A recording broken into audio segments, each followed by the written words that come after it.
Redmi பயங்கரமா price வச்சு லேட்டஸ்டா அவங்களோட 14 சீரிஸை லான்ச் பண்ணியிருந்தாங்க. ஆல்ரெடி Redmi Note 14 வீடியோ வந்து நம்ம போட்டுட்டோம். அடுத்ததா Redmi Note 14 Pro. இந்த மொபைல் அப்படி என்ன கொடுத்திருக்காங்க, 25000 ரூபாய் பிரைஸ் செக்மென்ட்க்கு ஒர்த்தா, அப்படி என்னதான் விஷயங்கள்லாம் பண்ணியிருக்காங்க அப்படிங்கிற எல்லாத்தையுமே பிரிச்சு ஒன் பை ஒன்னா டீடைல்டா பார்க்க போறோம். ஆல்ரெடி அன்பாக்சிங் நிறைய இடத்துல பார்த்திருப்பீங்க, அதனால பாக்ஸ் கண்டென்ட் மட்டும் பார்த்துருவோம். உள்ள Redmi Note 14 மொபைல், அதுக்கான ஒரு ரப்பர் கேஸ், 45 வாட்கான சார்ஜிங் அடாப்டர், அதுக்கான ஒரு சார்ஜிங் கேபிள், சில பேப்பர் ஒர்க், சிம் எஜெக்டர் பின் எப்பயும் இருக்கிறதா இருக்குது. ஏதாவது வித்தியாசமா கொடுங்கடான்னா ஒன்றும் இல்லை. மொபைலோட டிசைன் ரொம்ப இம்ப்ரெசிவா தான் இருக்கு, நல்லா பிரீமியமா தான் இருக்கு. ஆனா இதுக்கு முன்னாடி இருந்த டிசைன்ல இருந்து இது ஏதாவது சேஞ்ச் ஆயிருக்கா அப்படின்னு பார்த்தா பெருசா ஒன்றும் இல்லை. அந்த லைனை மட்டும் அங்கங்க சேஞ்ச் பண்ணியிருக்காங்க. இங்க ஒரு டுயல் டோன் கலர்ல இங்கிட்ட ஒரு கலர், இங்கிட்ட ஒரு கலர் கொடுத்துருக்காங்க. சென்டர்ல ஒரு லைன் கொடுத்து, மேல ஒரு கேமராக்கு நடுவில் ஒரு லைன் கொடுத்து, அது பார்க்கறதுக்கு கொஞ்சம் டிஃப்ரெண்டா இருக்குது. மற்றபடி நம்ம கிட்ட இருக்கிறது லெதர் பேக் டிசைன். இதை ஃபேண்டம் பர்பிள் அப்படின்னு சொல்றாங்க. இது போக பிளாக்ல ஒன்று, கிரீன்ல ஒன்று இருக்கு. அது ரெண்டுமே பிளாஸ்டிக் பேக்ல தான் வருது. அட்லீஸ்ட் இவங்க கிளாஸ் பேக் கொடுத்துருந்தாங்க அப்படின்னா இன்னும் நல்லா இருந்திருக்கும். கீழே ரெட்மியோட பிராண்டிங் இருக்கு, அது பார்க்கறதுக்கு நல்லா இருக்கு. மேல வந்து அப்படியே அந்த எட்ஜ் எல்லாமே கொஞ்சம் கர்வா கொடுத்து அந்த கேமரா வந்து பிளேஸ் பண்ணியிருக்காங்க, அதுவுமே நல்லா இருக்கு. பொதுவா இப்போ பாக்ஸி டைப் தான் நிறைய பேர் கொடுக்குறாங்க, பட் இதுல லைட்டா இங்க கர்வா கொடுத்து பழைய மாடல்ல கொடுத்துருக்காங்க, இதுவுமே நல்லா தான் இருக்கு. மொபைலோட வெயிட் 190 கிராம் இருக்கு, திக்னஸ் 8.4 mm கொடுத்துருக்காங்க. பேட்டரி கெபாசிட்டி கொஞ்சம் இன்க்ரீஸ் பண்ணியிருந்தாலும் சிங்கிள் ஹேண்ட் யூசேஜுக்கு நல்லா தான் இருக்கு, பட் கையில பிடிச்சு யூஸ் பண்ணும்போது கொஞ்சம் வெயிட்டா இருக்கிற மாதிரியான ஒரு ஃபீல் தான் இருக்கு. அப்படியே ஃப்ரண்ட்ல வந்தா இங்க 6.67 இன்ச்ல 1.5K கர்வ்ட் AMOLED டிஸ்ப்ளே கொடுத்திருக்காங்க. 120 Hz ரெஃப்ரெஷ் ரேட் இருக்கு, அதனால டிஸ்ப்ளே யூஸ் பண்றதுக்குலாம் நல்ல ஸ்மூத்தா இருக்குது. சோ அதோட எக்ஸ்பீரியன்ஸ்மே நமக்கு ரொம்பவே பெட்டரா தான் இருக்குது. டச் ரெஸ்பான்ஸ் இதெல்லாமே நல்லா இருக்குது. வீடியோஸ் பார்க்கும்போது அந்த கலர்ஸ் இதெல்லாமே நல்லாவே எடுத்து தருது. இன்டோர்ல யூஸ் பண்ணும்போது நல்லா பிரைட்டா இருக்குது. அவுட்டோர்ல பார்த்தாலுமே அதோட பிரைட்னஸ் வந்து போதுமானதா இருக்கு. இங்க 3000 nits பீக் பிரைட்னஸா கொடுத்திருக்காங்க. மத்தபடி HDR10+ 100% DCI-P3 கலர் கேமட் சப்போர்ட்லாம் இருக்கறனால கண்டென்ட் எல்லாம் பார்க்கும்போது நல்ல ஒரு குவாலிட்டியா நம்மளால பார்த்துக்க முடியுது. இந்த செக்மென்ட்ல one of the best display இந்த மொபைல்ல கொடுத்திருக்காங்க. வீடியோஸ் பார்க்கும்போது டால்பி விஷன் இருக்கறனால அந்த விஷுவல் குவாலிட்டி எல்லாமே நல்லா இருக்குது. அப்படியே சவுண்ட் எக்ஸ்பீரியன்ஸ்மே இங்க டால்பி அட்மாஸ் சப்போர்ட்டோட டுயல் ஸ்டீரியோ ஸ்பீக்கர் கொடுத்திருக்காங்க. ஹைரஸ் சப்போர்ட்டும் இருக்குது. அதனால நல்ல லவுடா நல்ல கிளியரா நம்மளால கேட்டுக்க முடியுது. சோ ஓவராலா அதோட எக்ஸ்பீரியன்ஸ் ரொம்பவே நல்லா இருக்கு. டிஸ்ப்ளேக்கு ப்ரொடக்ஷனா கார்னிங் Gorilla Glass Victus 2 கொடுத்திருக்காங்க. பொதுவா இந்த செக்மென்ட்ல லான்ச் பண்றவங்க Gorilla Glass 5, 3 இல்ல என்ன கொடுக்கறோம் அப்படிங்கறத சொல்லாம கூட இருக்காங்க. இதோட கம்மியாவும் Victus 2 கொடுக்கறாங்க. இருந்தாலுமே இவங்க அத கொடுத்தது நல்ல விஷயம் தான். அடுத்து இதுல பிராண்ட் ஹைலைட் பண்றது இதோட கேமரா. இங்க பிரைமரி சென்சாரா 50 மெகாபிக்சல் சோனியோட லைட் ஃபியூஷன் 800 அப்படிங்கிற ஒரு சென்சார் கொடுத்திருக்காங்க. வெயிட் அப்படிதான் ஸ்பெக்ஸ்ல போட்டிருந்தாங்க. ஆனா ப்ரோமோ இமேஜஸ்ல எல்லாம் பார்த்தோம் அப்படின்னா LYT 600 அப்படின்னு சென்சார் மென்ஷன் பண்ணியிருக்காங்க. எது உண்மையான சென்சார்னு பிராண்டுக்கு தான் தெரியும். அதுக்கப்புறமா ரெண்டு கேமரா பார்த்தா ஒரு 8 மெகாபிக்சல்ல ஒரு அல்ட்ரா வைட் ஆங்கிள் சென்சார், ஒரு 2 மெகாபிக்சல்ல ஒரு மேக்ரோ கொடுத்திருக்காங்க. அல்ட்ரா வைட் ஆங்கிள் சென்சாரை இன்னும் பெட்டரா கொடுத்திருந்திருக்கலாம். ஏன்னா இவங்க ஓவர் பிரைஸ்டா பண்றாங்க, கேமராக்கு அதிக இம்பார்ட்டன்ஸ் கொடுக்குறாங்க அப்படிங்கும்போது பெட்டர் சென்சார் வந்து கொடுத்திருந்திருக்கலாம். ஆனா பாக்குறதுக்கு 4 இருக்கே அப்படின்னு கேட்டீங்கன்னா 4வதா அது LED ஃபிளாஷ். கேமராவோட பெர்ஃபார்மன்ஸ் அப்படின்னு பார்த்தா அவுட்டோர்ல நல்ல லைட்டிங் கண்டிஷன்ஸ்ல எடுக்கும்போது போட்டோஸ் எல்லாமே நல்லா இருக்குது, நல்ல ரிச்சா அந்த கலர்ஸ் எல்லாமே நல்லா எடுத்து தருது. பட் கொஞ்சம் கான்ட்ராஸ்ட் மட்டும் அதிகமா இருக்கிற மாதிரி தெரியுது. அந்த சேச்சுரேஷன் இதெல்லாமே நல்லா தான் இருக்குது. அப்படியே போர்ட்ரைட் ஷாட்லமே அந்த எட்ஜ் டிடெக்ஷன் இதெல்லாமே பெட்டரா தான் இருக்குது.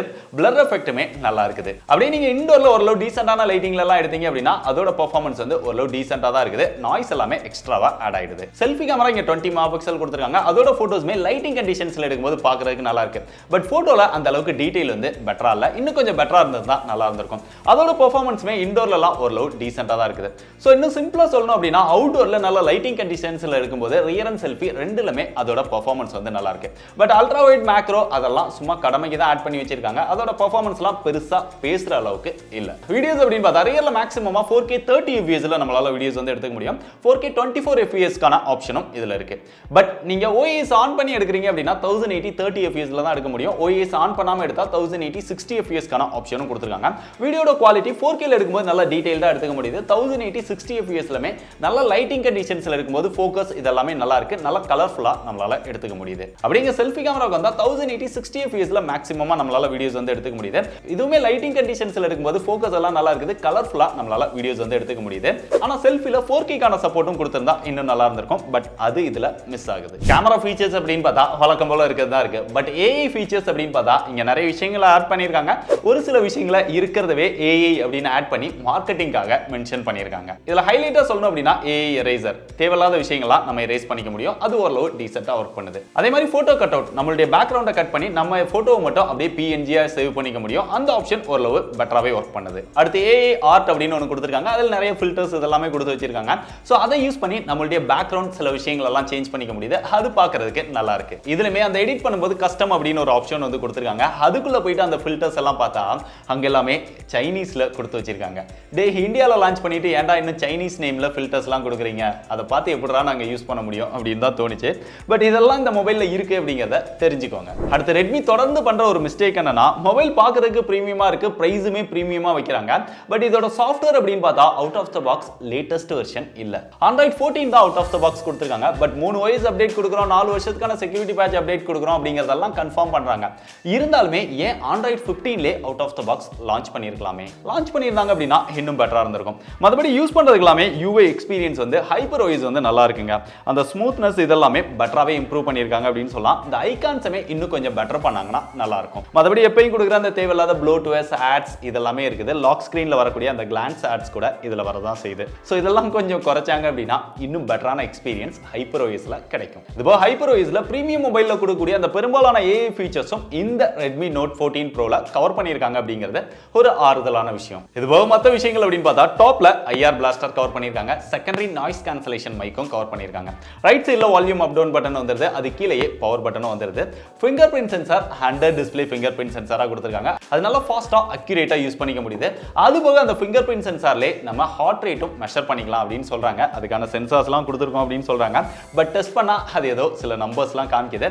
எக்ஸாக்ட்டா ஒர்க் பண்ணுதா அப்படிங்கறத நம்ம டெஸ்ட் பண்ணி பார்க்கல. பாட்டம்ல சிம் ஸ்லாட் கொடுத்திருக்காங்க. அதை ஓபன் பண்ணோம் அப்படின்னா 2 சிம் மட்டும் தான் போட முடியும். இங்க SD கார்டுக்கான ஆப்ஷனே கிடையாது. 2 சிம்மே 5G சப்போர்ட் பண்ணோம். அப் டு 10 5G பேண்ட்ஸ் வரைக்கும் இதுல சப்போர்ட் கொடுத்திருக்காங்க. அதுபோக டைப் C சார்ஜிங் போர்ட் இருக்குது. கீழ ஒரு ஸ்பீக்கர், டாப்ல ஒரு ஸ்பீக்கர், ஆல்ரெடி சொன்ன மாதிரி டூயல் ஸ்டீரியோ ஸ்பீக்கரும் கவர் பண்ணிருக்காங்க. மத்தபடி Wi-Fi 6 இருக்கு. Bluetooth வெர்ஷன் 5.4 கொடுத்திருக்காங்க. இதுல 3.5mm ஜாக்கும் இல்ல.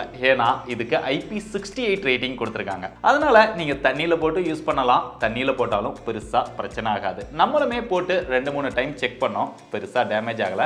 இருந்தாலுமே வாட்டர் டேமேஜ்க்கு வாரண்டி கிளைம் ஆகாதுன்னு தெரிஞ்சுக்கோங்க. அடுத்து பெர்ஃபார்மன்ஸ்னு வரும்போது இது வரைக்கும் இந்த மொபைல்ல ஓரளவு பெட்டரா பண்ணிருக்காங்க அப்படின்னு தோணும். லாஸ்ட் டைம் அது Snapdragon ப்ராசஸர் கொடுத்திருந்தாங்க. அது ஓரளவு அக்செப்டபிளா இருந்தது. பட் இந்த டைம் MediaTek Dimensity 7300 Ultra அப்படின்னு ஒரு ப்ராசஸர் கொடுத்திருக்காங்க. 7300க்கும் 73 Ultraவுக்கும் என்ன டிஃபரன்ஸ்னு கேட்டா ஒன்றும் இல்லை. ஸோ இந்த ப்ராசஸர் பார்த்தோம் அப்படின்னா ஒரு 15,000 ரூபாயிலிருந்து 18,000 ரூபாய் பிரைஸ் செக்மெண்ட்குள்ள நிறைய மொபைல்ஸ்ல அவைலபிளா இருக்குது. அந்த ப்ராசஸரை இவங்க 25,000 ரூபாய்க்கு கொடுத்துருக்காங்க. இதுதான் அக்செப்ட் பண்ணிக்கவே முடியல. மற்றபடி இதோட ஆண்ட்ராய்டு ஸ்கோர் அப்படின்னு பார்த்தா 6.5 லட்சம் வருது. CPU த்ரோட்டில் டெஸ்ட் இதெல்லாமே போட்டு பார்த்தா 81% வரைக்கும் இதோட பர்ஃபார்மன்ஸை யூஸ் பண்ணுது. கேமிங் பர்ஃபார்மன்ஸுமே ஃப்ரீ ஃபயர் விளையாடும் போது நல்லா ஸ்மூத்தா இருந்தது.